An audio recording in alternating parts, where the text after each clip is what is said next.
Mr. Nilekani, of course, needs very little introduction, but I'll still give a brief introduction.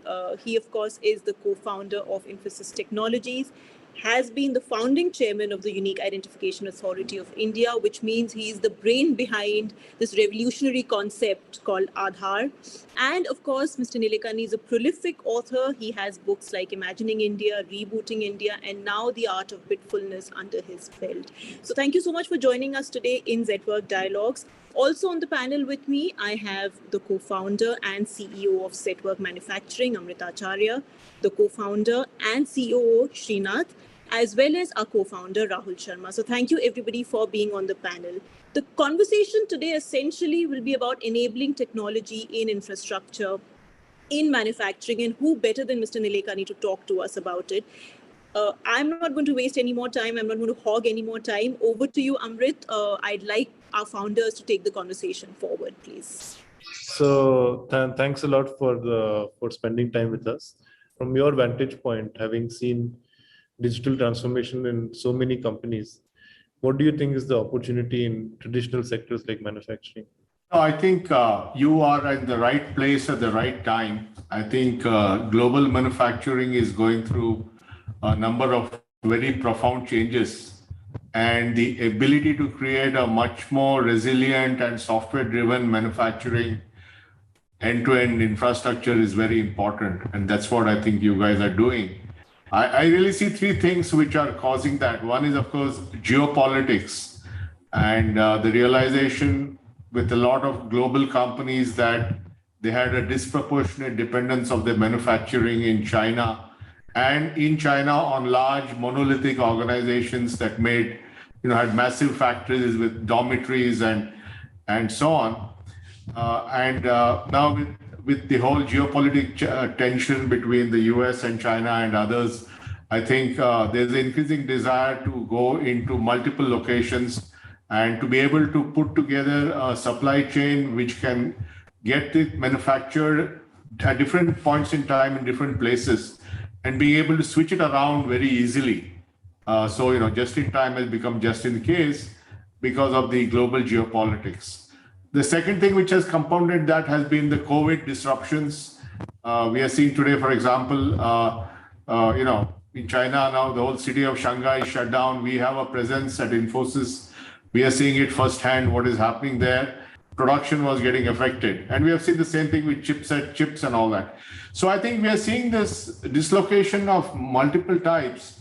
And therefore, I need to build a supply chain and a manufacturing end-to-end process which has a lot of optionality built in, where I can go to different locations, switch it around. And all that has to be driven by software, because if I switch an order from factory A to factory B, at the information level, it should be the same. Monitoring the order, monitoring the quality, monitoring the delivery and all that. So I think by creating a software abstraction that can sit on top of multiple stakeholders in your supply chain, I think you make the whole thing much more fungible. So I personally feel that you're in the right place at the right time, Amrit.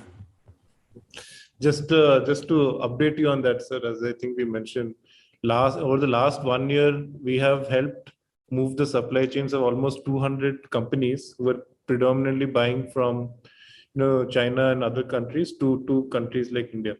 And it's around 20% of our revenue today. And all of this has happened in a 1 year time period, which would not have happened absent these trends that you mentioned, because there is a lot of urgency to these conversations that we are talking about. It's a great meeting you. My question is primarily on technology collaborations. Today, sir, across renewables, across aerospace, across defense, of course, India has technological prowess and manufacturing capacities in a few places. There is a need to do collaborations internationally and bring in this technology which aids in manufacturing of multiple demand opportunities that we see, which is going to compound for a very long time. Here, how do we work with the government and aid, make these kind of collaborations happen, bring them to India, drive acceptance of these technologies, And of course, we have always driven opportunities where capacities have always existed, and technology as a risk is are areas which Zetwerk has not pursued so far. But this is one area which I wanted to ask you on: how can we drive these kind of opportunities forward? No, look, I think we need to look at specific supply chains and what are the risks. For example, just two that I can think of. One is the whole semiconductor supply chain. Now, the semiconductor supply chain is actually very fragile because today most of the chip manufacturing, contract manufacturing is done in Taiwan, and it's done in 100 square kilometers of Taiwan. And the entire world depends on TSMC and others to make these chips. And China, and Taiwan, as you know, is like a disputed thing with the Chinese. So, anything can happen, and then the world supply will stop. So I think there is a big, so you're going to see now more countries, for example, the US is now getting investments into the US. They're subsidizing semiconductor plants. The TSMC is setting up plants in Arizona. Intel is now opening a foundry, and so on. So I think both Europe and the US are doing that, and India also needs to do that. Obviously, putting up a foundry in India is certainly not a 3 nanometer, 5 nanometers out of the question. But certainly, a lot of the chips don't need that level of precision, miniaturization. I think all these are going to create many opportunities for moving technology capability. But you have to identify 2 or 3 of these which you think are going to be big in the coming decade, and also why it is strategically important for India to be self-sufficient because of geopolitical reasons, and then identify the food chain of that, and then identify collaborations between some of the companies that you serve here. So I would go with semiconductors and green, both green EV as solar and EV, as well as green hydrogen. Very interesting, sir. We're actually trying to pursue both of these opportunities internally, and EV certainly is a big area of interest for us. We work with a lot of EV companies to bring their products to market, starting from the tooling to production. And these guys will have to learn how to make batteries, because the heart of it is battery making. Importing some battery kit is not going to solve the problem. They need to improve the batteries. They need to improve the conversion. They need to improve and the different types of batteries now which are coming. And the Chinese have actually all done more than anybody else on batteries. Then they have to worry about the safety of batteries with all these things blowing up. So I think a number of things. So you need to help these guys actually get to world class in those areas. Got it, sir. Sir, on topics which are closer to your heart today, like with things like account aggregation, can you maybe help share with us, like how are these things fundamental to the larger picture of what India as a country is trying to achieve? Well, I think India has over the last decade developed what we call as digital public goods, and these are population scale infrastructure to change the country. Ruhi mentioned Aadhaar, which she had covered when she was at the Indian Express. And Aadhaar today is 1.3 billion people, 50 million authentications a day, 5 million KYCs a day, and everything now to get a mobile connection or to withdraw money, you need Aadhaar and so on. So that's one big thing. The second big thing was UPI, or Unified Payment Interface, where I was an advisor on innovation and public policy to NPCI, which built a platform. It is built entirely using an open source software stack. And that was built between 2013 to 2016.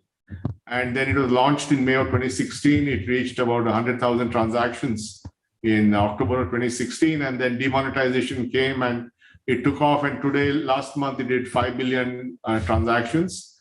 And in the last financial year, UPI did $1 trillion worth of transactions. So it has rapidly become the de facto payment system for India, and is entirely built in India, built for population scale, entirely built on open source, very low cost, commodity hardware, small transaction, value, and real time.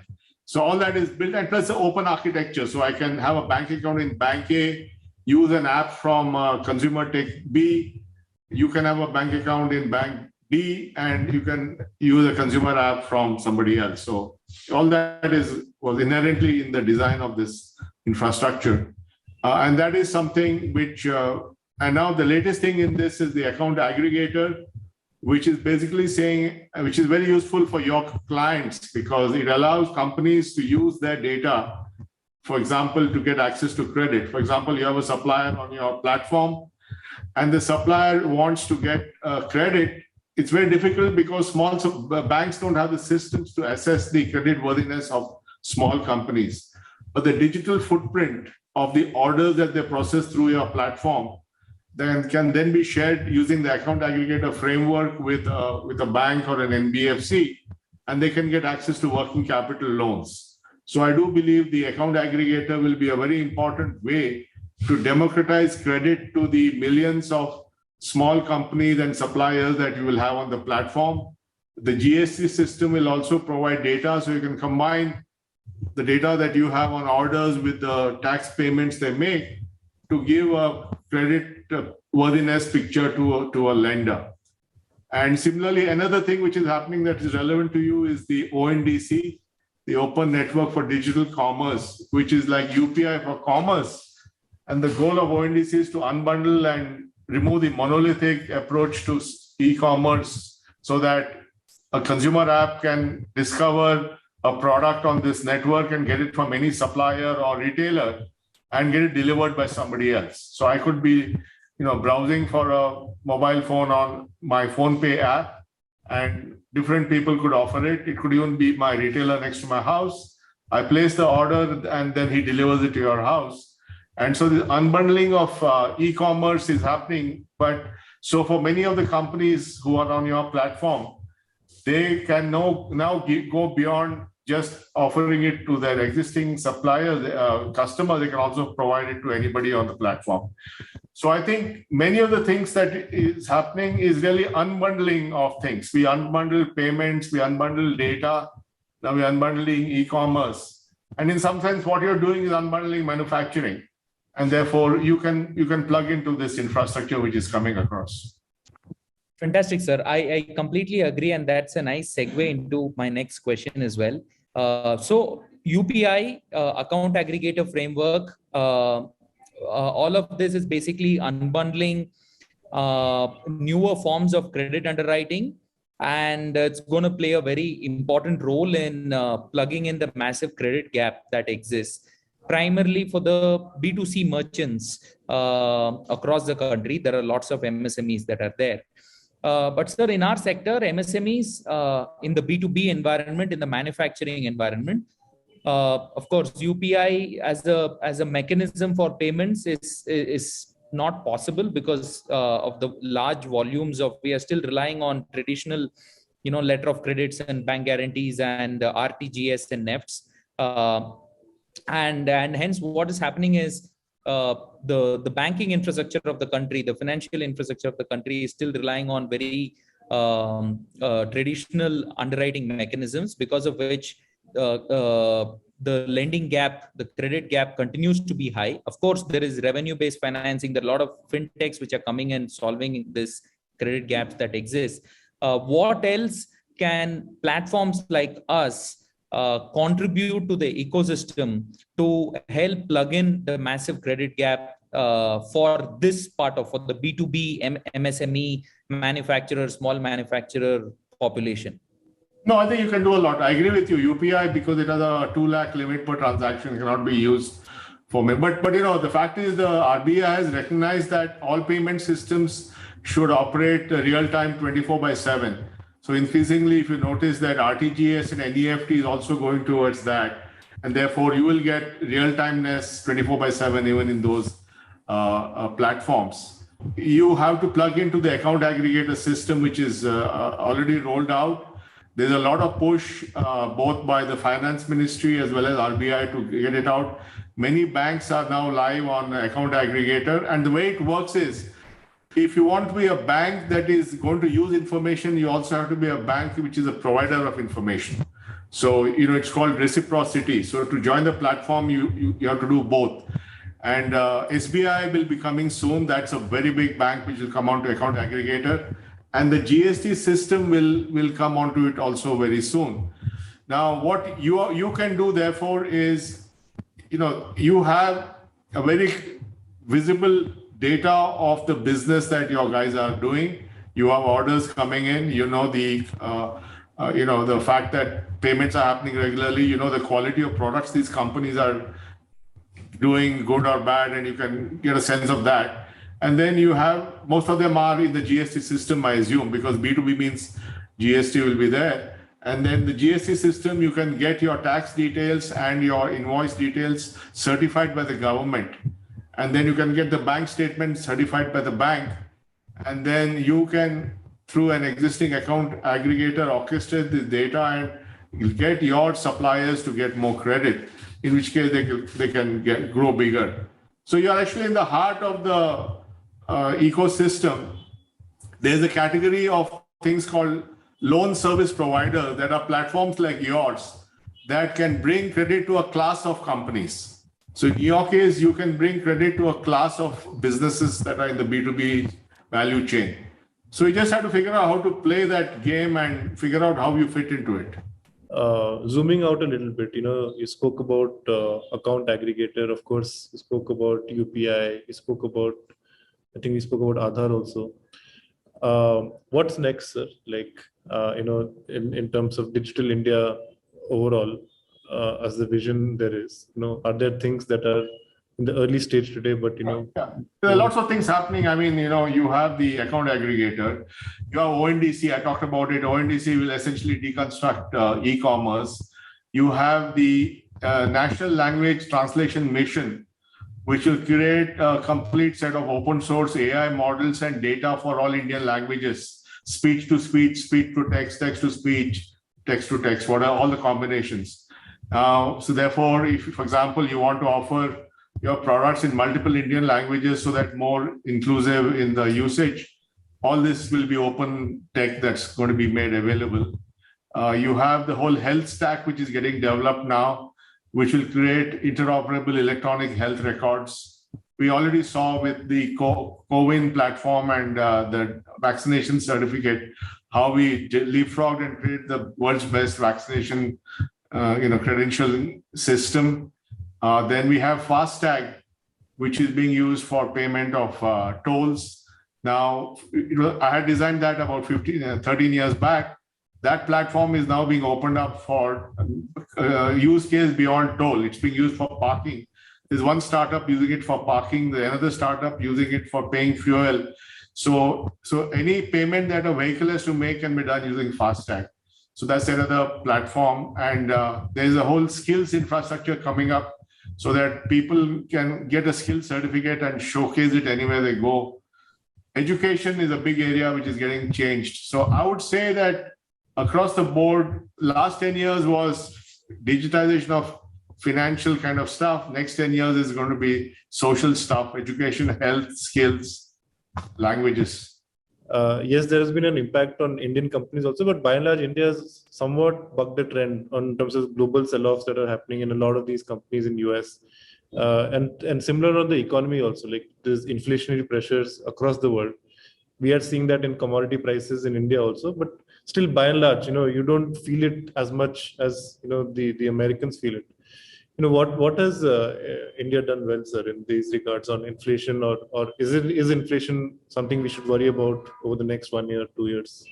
No, I think inflation is going to be there in India too. I mean, especially after the Ukraine crisis, we are seeing inflation in oil prices and in food.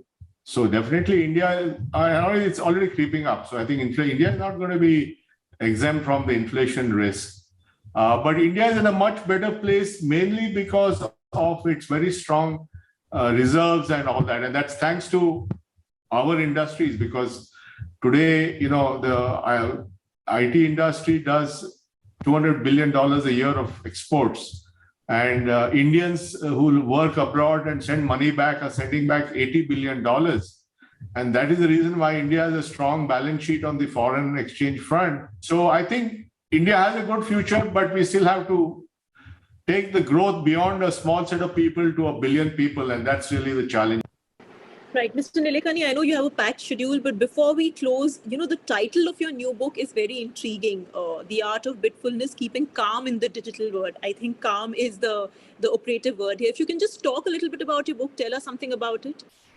Sure. Thanks, Rui. Well, basically, this book and my co-author is Tanuj Bhojwani, a young man. We are two different generations, but think similarly. We basically felt that in the pandemic, especially, our dependence on digital technology had gone way ahead, right? Everything, like we're doing Zoom call or ordering food on Swiggy or getting something from Amazon or whatever. So we realized that, and then the people are spending a lot of the time, doom scrolling on Twitter or something like that.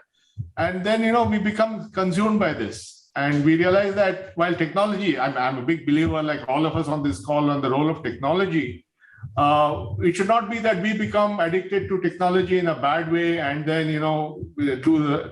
So the book is really about getting some kind of self-discipline and improvements in your life using technology properly, making sure that, for example, in the physical world, when I go to a library, I know I have to be quiet because that's a place to read or write. When I go to a party, I'm quite happy to be loud because everybody is singing, dancing, and so on. Or when I go to the park to run or walk, I know I'm going to breathe fresh air.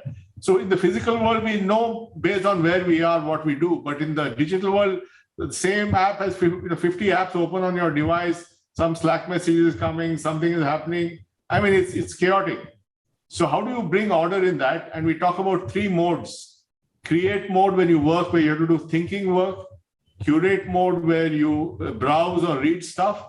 And communicate mode where you send and receive calls and texts, and how to separate them so that your mind doesn't become all cluttered up with stuff. Very simple stuff. And 0 email strategy. Clear all your emails by the end of the day. Right. Okay. Would like to urge our viewers to pick up a copy of the latest book co-authored by Mr. Nilekani. Thank you so much for joining us today, sir, on this edition of Zetwerk Dialogues. It just helps us keep conversation going around important issues to do with the economy, manufacturing, startups, and of course, the digital sphere. Thank you, everybody. Thank you so much, Amrit, Srinath, Rahul. Thank you for being on the call. Thank you. Thanks, guys.